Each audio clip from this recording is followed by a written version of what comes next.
Hi, my friends. I'm so happy to have you listening to me today. Today, I have a very special person on, Justin. Justin, welcome. I'm so glad you're here today. Thank you so much for having me. I appreciate it. Yeah. I will have you know that I've been doing this for a couple of years now, and you are the first male I've had on my show. So, yeah. Yes. Amazing. I'm honored. Can you please introduce yourself? Yeah, my name is Justin Nault. I always love introductions because there's like titles of things that I do, right? I'm a nutritional therapist. I own two supplement companies, Clovis and MedChoice, and I'm the founder of a program called the Metabolism Reset. And we have run thousands of people through the programs now and gotten incredible transformational results. But that's more of like the business titles of the thing. But I really think of myself more as what I would call an architect of freedom. I really think we're living in a world where more so now than ever, people are living in prison cells that they hold the keys to. And it's just how long do you want to remain locked in that prison is entirely up to you. So I really think of my coaching and programs more of like exposure therapy of like, hey, listen, this stuff we're doing over here, this is what's possible. All you got to do is just let go of all these things that you've been hanging on to for 30 years, and we're going to get you to the good life. It's that simple. Yeah. Yeah, I love that. That definitely aligns with what I do as a Reiki master and what I do as a teacher, really, as well as Yeah. showing them what they can get to. Yeah. So, Yeah. what brought you on this? Here, we love to share our stories and our journeys. I think it's so important to share those because we all have them. And knowing that we aren't the only ones out there. And I know a little bit about yours, and I'm like, yeah, been there, felt that. So, I would love to hear your journey. Yeah, yeah, it's multifaceted, you know. There are so many pieces to the puzzle now. I coach entrepreneurs in scaling their businesses. I coach men in masculinity. I work with couples on their communication. But it all started with the metabolic coaching. So really what it is it's just all I've done is sorted out areas of my life and then told people how I did it. You know, but it all started for me as a little kid. I grew up in 80 I was born in 86, grew up in the 90s, and I was called a fat kid at the time is the term that we use, right? That I hope nobody would ever use today. But so yeah, by age 15, you know, I was almost 200 pounds at 5'2", and I hated my body because I grew up watching Arnold Schwarzenegger movies. And by age 15, Muscle and Fitness magazine became my Bible, and I just punished my body into submission, like working out 2 hours a day in the gym, and then an hour running on the treadmill in my mom's basement in high school, and just forced my body to change and just imprinted tremendous body dysmorphia on myself. I couldn't have known I was doing that at 15 years old, but I was like heavily damaging myself with the images I was showing myself, and that was even before social media, you know. So that body dysmorphia followed me, but I became a professional musician at age 17, very young, and I ended up at this talent show, and then I ended up on the news, and all of a sudden I got a paying gig, and I became this little small town celebrity, and that led me to Berklee College of Music in Boston. I got a degree in songwriting there. Then I went down to Nashville, and Nashville turned into 300 shows a year. I had a reality TV show on ABC by the time I was 25. I had a thriving YouTube channel. But the whole time, we really think about it, it was like, is that 15-year-old boy with body dysmorphia is now living under spotlights all the time. So everything had to get more extreme. It was like fitness was now CrossFit 2 a days, or like bodybuilding plus CrossFit, or like P90X in my living room when I didn't have time, and then CrossFit. I hired an Olympic lifting coach to teach me Olympic lifting. I got certified in kettlebells. I had started boxing in Boston, and that followed me to Nashville. Then I became a purple belt in jiu-jitsu. I was running Tough Mudder races. I was doing all this stuff, just absolutely punishing my body, and yet never looking the way that I wanted to look. I was just like, how am I so chubby? I was like 25% body fat, you know? And then late nights and drinking and all the things that came with the music industry. So somewhere after the TV show around age 26, 27, um, I stumbled upon the paleo diet through a documentary film called In Search of the Perfect Human Diet. Mhm. And I started dropping body fat like near effortlessly. And then I just got mad because I was like, how did I not know about this for the last 15 years? You know what I mean? Like I was really upset by it, but I was getting incredible results, and I had done well in the music industry at that point. So my days were my own. I had like all my free time during the day when I wasn't on stage. So I became a certified nutritional therapist, and I just started like working with myself. I was my only client, you know? And I was learning epigenetics and all this stuff, and how food is basically code for the supercomputer that is our human body that changes how our genes express themselves. And I was fascinated by it. And around the same time, my niece was born, what's considered terminally disabled. She was having over 300 seizures a day. Within the first week of life, she was put in the pediatric ICU. They ran over $1 million in testing on her. They had her under 24-hour surveillance. And then eventually, they gave her less than 3 years to live. And then they put a little hole in her belly and they installed something called a G tube, where they Yep. feed her through a G tube because she couldn't eat or drink. And in that was my first introduction to the ketogenic diet. So in a mainstream medical setting, the ketogenic diet is for the treatment of seizures if it's epilepsy. Unfortunately, Savannah wasn't, so it didn't work on her, but they still tried to put her on a keto diet. But the way they do it when it's a baby in a G tube is they use a baby formula called KetoCal. It's made by Gerber, which is owned by Nestle, which is subsidized by our tax dollars. And there's that whole mess of a story. And mainstream medicine doesn't really pay attention to quality. So this high fat, low carb formula was definitely high fat, low carb, but all the fats were hydrogenated vegetable oils and artificial flavors and sweeteners and synthetic versions of vitamins that aren't the same as the usable versions for the human body. And I brought it to the attention of the neurologist, and he looked at the bottle and looked at me and said, "Huh, I've never thought to check that." Wow. And that was Wow. the end for me.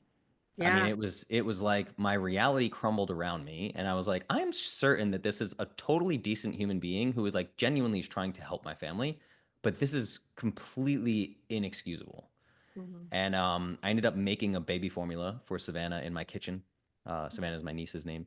Using food dehydrators and food processors, got it cleared by Vanderbilt Neurology to feed it to her through her Jeep tube.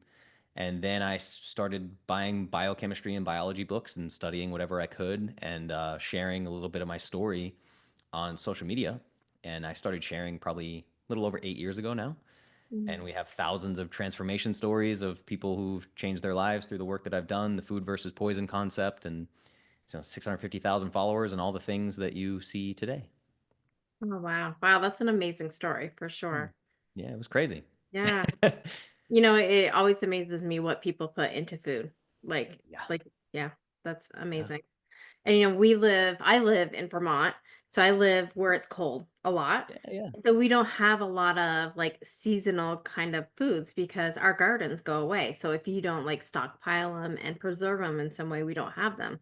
Yeah. So I'm a big time supplement person, and I feel like I'm always like, do I trust this company? What are they really putting in there? I think Mhm. we have an overload of supplements at this point in our country, and it's really hard to tell what is good for us and what isn't good for us. So I would love to dive into that a little bit and just like how is Sure. your company making these and how come I can trust them? I know I can, but like how come? Yeah, yeah, we're meticulous. I mean, there's all these different like CGMP. I mean, and again, I'm not the manufacturing guy, but I have an on staff person that is the manufacturing person. Actually, a woman, and she is dope. She will make grown men cry if they are not like on top of what they're doing. And she was the first one that really revealed to me like the first product I ever sold was basically Savannah's baby formula with added collagen protein, which became what is now today on iamclovis.com, the daily superfood powder.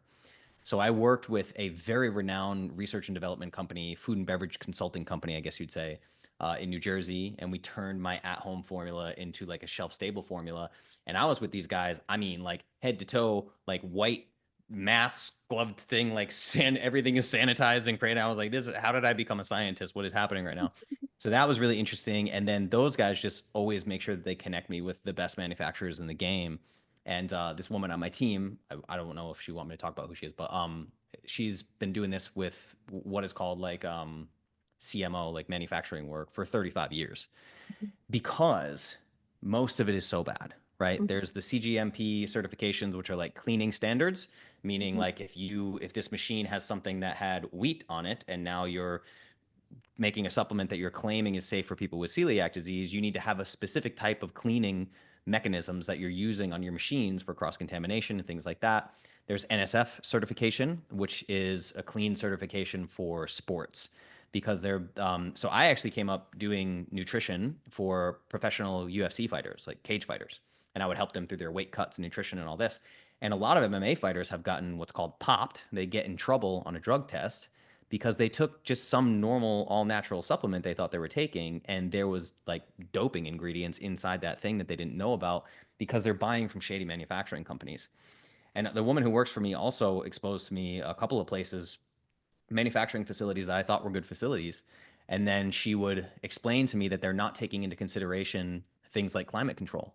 So if you're manufacturing a product in, Atlanta, Georgia, where it's super humid, there's going to be certain times of years where your quality of your powder is going to be different if you're not climate controlling the building and the humidity in that building if it's not carefully controlled. This is the thing when you're buying a supplement, you don't want the powder to show up in January and it tastes a certain way and it's great, and then your bottle in July tastes totally different and mixes differently and all this stuff. There is so much that goes into this. I don't think people understand. It's like if you have people that truly care, and I've surrounded myself by those people, right? Like I came up alongside Paleo Valley, for instance. Mhm. Paleo Valley might be one of the most, I mean, no, they are hands down one of the most meticulous companies I've ever come across in terms of quality control. And when we're like very close friends, and we're like we have been since we met each other at a trade show where we both had booths set up and we're selling products, and we started to talk about quality control. And I think it's more that if you got into the game the way that we did, like us and Matt and Chaz and all these people at Paleo Valley, where it really comes from a place of passion and it started as like a heart-centered thing, it's a lot different than like, I mean, you can go online right now for probably 500 bucks and build a Shopify store with a turnkey supplement company that's all white labeled and drop shipped. You never see any of it. And you're just trusting, like, sure. So you got to think about that, right? Is like, I mean, you can call any supplement company and ask them for their third party testing, their certificates of analysis, what their manufacturing company. If you called Clovis and said, "Who's your manufacturing company?" I put you in touch with them. They would send you third party testing, all these things. Like there's a lot of ways to check up on it. But that's what I would say is before you take any supplement, it's a little annoying, but like you just got to do a little bit of due diligence. Call the company and see if they can answer the questions that you have. Yeah. Yeah. No, that makes me feel so much better about your project. Like you're definitely coming from, like you said, that heart-centered space, which isn't just about like selling it and getting money and putting your face out there. It came from Savannah. So it's Yeah. definitely coming from a place that is heart-centered. I love that. Yeah, and that was the idea, right? Is I was like, okay, so I'm still big on this today. Is like it actually doesn't make a lot of sense to go taking what I call hyperphysiological doses of things, right? Like if you look at a 5 hour energy, right? It's like vitamin B6, Mhm. 8,833% of your daily vitamin B6. Right? It's like these are things that are so confusing to the body. You would never come across them in nature, right? So then you have the situation where all of the micronutrients that you're taking through supplementation are assuming that you have enough substrate, food, you have enough energy to have all the reactions take place that are going to take place as a result of you pumping these extra products and reactants into the metabolism, right? Right. So if I just take a bunch of B1 and a bunch of B3, that's like me, and I'm like fasting, right? That's like me stomping the gas pedal on a car that's running on fumes.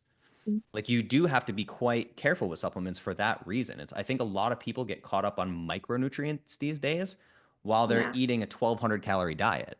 And I'm like, listen, you could take all of the supplements on planet Earth. If you're eating 1,200 calories a day, ain't no way you're going to be a healthy Mhm. human being. It's not possible, Right. you know? Yeah, because I mean, supplements are like I said, because I'm from Vermont, I definitely am into supplements and for a lot of reasons, but definitely that is one of them. But I also have to eat the food that's going to make my Yes. body healthy. So, Yes. yeah, yeah, 100%. it's a supplement. It's not like all of it. So, Yeah, yeah. yeah. Someone said this to me once. I wish I could credit them, but oh man, it was a friend of mine at like an entrepreneur mastermind or something. He said supplements are just there to supplement the perfect things you're already doing. Yeah, yeah. That's the way to look at it. It's not like, oh, I'm taking supplements so I can slack off on everything else. It's like, no, no, no. Right. This is the last 5% of the optimization. Yep, definitely. I get that. So I was looking at your powder, Mhm. and it looks like you can mix it with coffee. And I have to say that this really excites me because one, I'm getting older, so I want more protein in Mhm. my diet, or not my diet, but like my food. So I want Sure. more protein, and a really easy way for me to do that is to put it in my coffee. But not Mhm. all powders really do that. So I was like, oh Totally. my God, I'm so excited. Yeah, Yeah, I mean that's how I use it every morning. I mean, yeah. I'm currently out of stock right now, which is Which is infuriating to ironic.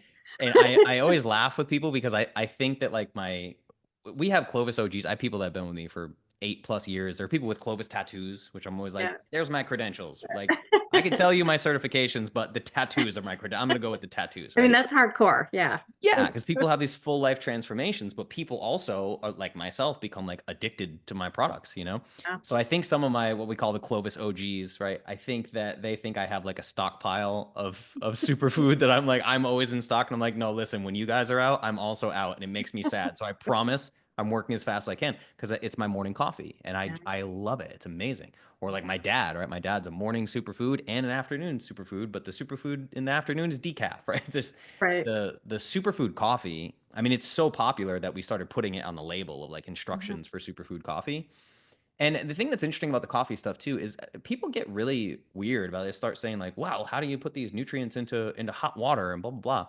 I'm like, listen, if you're dealing with something like collagen protein that is essentially just a mix of amino acids, what do you Mhm. think is happening in your stomach acid?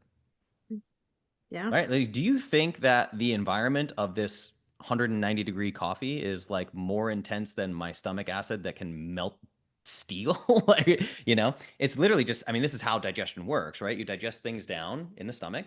Fats get turned into fatty acids, proteins get turned into amino acids, and all carbohydrates break down to glucose eventually and they enter into the bloodstream. So it's actually like a very efficient way to get these things into your system. Yeah. That's very interesting. And exciting. So I'm gonna try that for sure. Yeah, I am also someone who has Crohn's. I don't know if you know what that is, I but do. Yeah. yeah. So these kind of supplements that you have and these powders that you have, they really excite me for that reason too, because sometimes I Yeah. just can't get the protein in and the food that I in. Would you have some like suggestion of what's your best fit for someone who has digestive issues? Totally. Have you ever gone down the rabbit hole of bioenergetics? I mean, not totally, no. Yeah, we're about to change your life for the Yeah. better. I mean, one, there's obviously my programs, like the Metabolism Reset is basically the best program I've ever seen that is a crash course in bioenergetics and what we're doing. Mhm, So the long and short of bioenergetics is we're helping your body create the most energy possible in the most efficient way possible that is the least taxing on your digestive system. So mhm, for me, I actually think that the vast majority of advice that comes out of the mainstream, and I'd be willing to sit and talk to anybody about this, but like this idea that you should be eating like this huge array of eat the rainbow and diverse vegetables every single day and a ton of fiber and prebiotic fiber and starch and blah blah blah and all this stuff, and I'm like, no, nope, mhm, especially not with digestive issues, right? It's like there's so much advice that's given that is making the assumption that someone's metabolism is already functioning perfectly. And mhm, that's very dangerous. Because if you have like, severe digestive systems and you start loading up on like Metamucil or a bunch of resistant starch or something like that, you're probably going to do more harm than good. And bioenergetics is specifically talking about how can we make the most amount of ATP with the least amount of strain on the digestive system, right? So my approved foods list, what's called my thermometabolic foods list, is over 110 foods to choose from. If anyone wants to DM me on Instagram, I'll send it to you for free. And it's hand selected. It's the foods that I've chosen that have the most nutrients per gram and are the most bioavailable. So they put the least amount of strain on your digestive system and you still get to generate a ton of energy. So nearly all digestive problems and immune system problems, or you hear a lot today about gut health and parasites and all these things, there's like germ theory, which is like, oh, there's this invader in the body that's making me sick. And then there's terrain theory, which is it doesn't matter what invader comes in my body because my terrain is so strong, it's just going to kill that thing off. mhm, So, like parasites and gut health, most people that are dealing with those issues would do incredibly well taking at least 90 days to 6 months, focusing only on increasing their metabolic rate. And we can track that very cheaply at home with a basal body temperature thermometer that you put under your tongue each morning. And my clients get this, they have a spreadsheet and we track their core body temperature. And mhm, when someone's 100 pounds overweight, we measure their metabolism day one. They wake up in the morning, it's like 95 degrees. I'm like, guys, I wake up at least 98.2. Like mhm, 95 degrees is like a walking corpse. Like this is why you're having all the issues you're having. Your body's not repairing itself. Your digestive system isn't working right. The lymphatic and lymphatic drainage isn't working right. You're in a low energy state. The less energy you have available, the less healthy you're going to be. So if we can take like very simple foods, like a good example of this would be like bone broth, mhm, incredibly micronutrient dense. It's got a ton of collagen, protein, and all these other vitamins and minerals. Nearly zero digestion required. The same thing with Mm, collagen peptides. Peptides are essentially like pre-digested amino acids, so your body doesn't have to work hard to get those amino acids into the bloodstream. So yeah. that's anytime there's any kind of digestive situation or gut health or bacterial overgrowth or anything like this, we just simplify right Mhm. down to the easiest to digest, the least amount of like plant fibers and things like that, and we're just ramping up your metabolic rate. Yeah, yeah, plant fibers are so difficult for someone like me. Yeah. Um, and I also know it's interesting that you said the bone broth, and I know I've seen that on your webpage because when I was my sickest, I craved broth. Like, and then Yeah. Yeah. like your body is craving that for a reason, right? Totally. So yeah, it was definitely that's interesting that you said that. Yeah. Yeah, Yeah, and that's a place we want to get people to where we can trust our intuition again, right? right. Like I love that you said that because there's an entire module in the metabolism reset that is about what cravings are. Mm, So in mainstream health and wellness, where the only thing that matters is calories and you have to starve yourself, cravings are looked at as these evil things. How do we mhm, stop cravings? How do we get cravings to go away? And I'm like, okay, you're fundamentally ignoring the single most important survival mechanism in the human body. You're yeah, sending a signal to your nervous system and your spiritual body, whatever you want to call it, like, hey, shut mhm, up. You're annoying me with these cravings over here. Be quiet. I'm trying to lose 100 pounds, right? yeah, Whereas cravings and hunger are really an opportunity to meet your own needs and nourish yourself. yeah. The issue is no one has ever had a cravings for a Snickers bar. Mhm, They have a cravings for glucose, fatty acids, and amino acids. That's what they're mhm, having a craving for. It's just that their food environment has become so poor throughout their lifetime that they're like, oh, I'm having a craving. And when their body wants something like glucose for cellular energy, it's like, you know where we get glucose? Those Snickers bar that are in the pantry. Let's go mhm, grab the Snickers bar, where they could get the same satiation of that with like organic coconut water. yeah.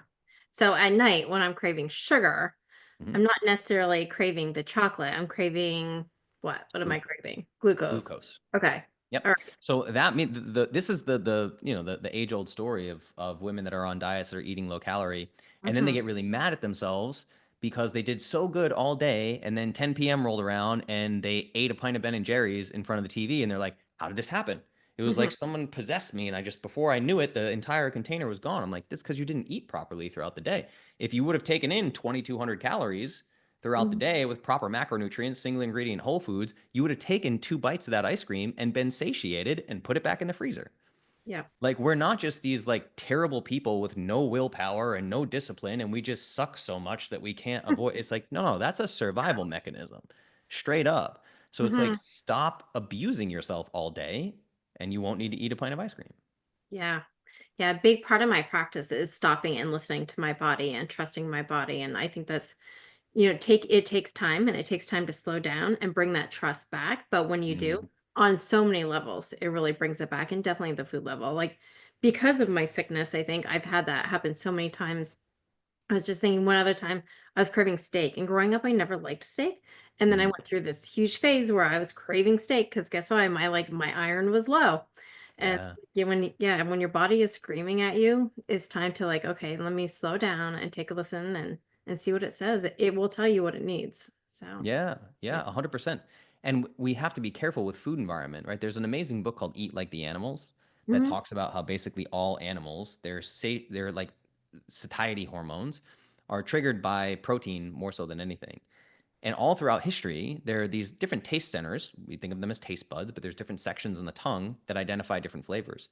And umami is one of those flavor centers. And umami is like the salty, savory, kind of sweet. The only place we would have got that throughout history is animal blood. Oh. So now, since basically the 1980s and the advent of food engineers that literally manufacture food to be addictive, they're all working on that umami taste center. So if you have like a sleeve of Pringles chips that is kind of salty, savory, sweet, like what is this interesting thing? That your body recognizes that as here comes protein Mhm. and your metabolism puts all these machine parts in play and they say okay, let's get just the right stomach acid and just the right chemicals out here in the stomach. We're going to digest this food coming in, we're going to get a bunch of protein into the bloodstream, it's going to be great. And then you're halfway through the Pringles sleeve and the body is going, there is no protein. Why is there no protein? What is going on? We've been digesting food for 10 minutes and there's no protein. Sends a signal to your hypothalamus, eat more, eat more, eat more, we need more protein. These food companies literally hijack your brain to make Yeah. you behave in ways that are anti-survival. It's like it's quite messed up. Yeah. Very messed up. And you can see it in society as a whole. Like we're definitely, yeah. Hopefully coming out of that a little bit more and getting more educated more. And this will definitely help a lot of people get educated more too. It's fascinating. It's definitely Yeah, I fascinating. hope so. Yeah. Um, so for like some tangible steps, so, like somebody in my community listening to you right now, this has been an amazing story. I think like I'm gonna go get that book for one. Yeah, I'm yeah. gonna look up more of your stuff. But is there like something tangible, something easy that they could do right now to get started? Yeah, 100%. I mean, the biggest thing is I teach a concept called food versus poison. Okay. And it's very easy to understand. And I'm like unapologetic for it. Even some, oh, you're calling food poison. I'm like, no, no, I'm calling poison poison. I'm not Mhm, calling food poison. This is not a mistake. This is not a sleight of hand thing. It's like, that's actually poison. So I always say, like, if you interviewed 1,000 people off the street and you gave them two plates and one plate had a steak on it and one plate had strawberry Pop Tarts, and you said, which one's food, which one's poison, nobody gets that wrong. Every mhm, single person knows, like, yeah, I should probably be eating this and not this other thing. We kind of know what to do. So that's why I always say the easiest thing is to just DM me. It's mhm. Justin Alt Official on Instagram, and I'll give you the foods list. And it is truly as simple as like, if it appears on this list, you eat it. If it doesn't appear on this list, you don't eat it. If you did nothing else, no macros, no calorie counting, no exercise, no nothing, you did that every day for 90 days, you'll completely transform your health and wellness. You'll feel better. Your mood will be better. Your cognitive function will be better. Your libido will go up. You won't feel cold all the time. Like everything gets better. But even if you didn't want to go through the whole list, it's just as simple as like doing some ingredient checking and making Mhm, sure that the major toxins are out of there, like seed oils, any mhm, hydrogenated vegetable oil. If it's on the list, don't eat that food if it's in the ingredients list. And then we just saw with like, not really a political thing, but like we just saw red dye number 3 get banned because of this mhm. make America healthy movement again. It's like things like that, right? If you have Yeah, blue 40 and red dye number 3 in a food that's in your house, like throw that away. It's not food, it's poison. So yeah. that's really like more than anything else, it's that. If you can just start reading labels, becoming an ingredient detective, and getting rid of some of those major toxins, you're going to change things significantly. Absolutely. Yeah. And companies that will put that kind of dye in, there's a bunch of other stuff in there too. So Exactly. yeah, Yeah. definitely. Well, and there are all sorts of things. There are so many rabbit holes here because there are all sorts of things that don't need to be listed.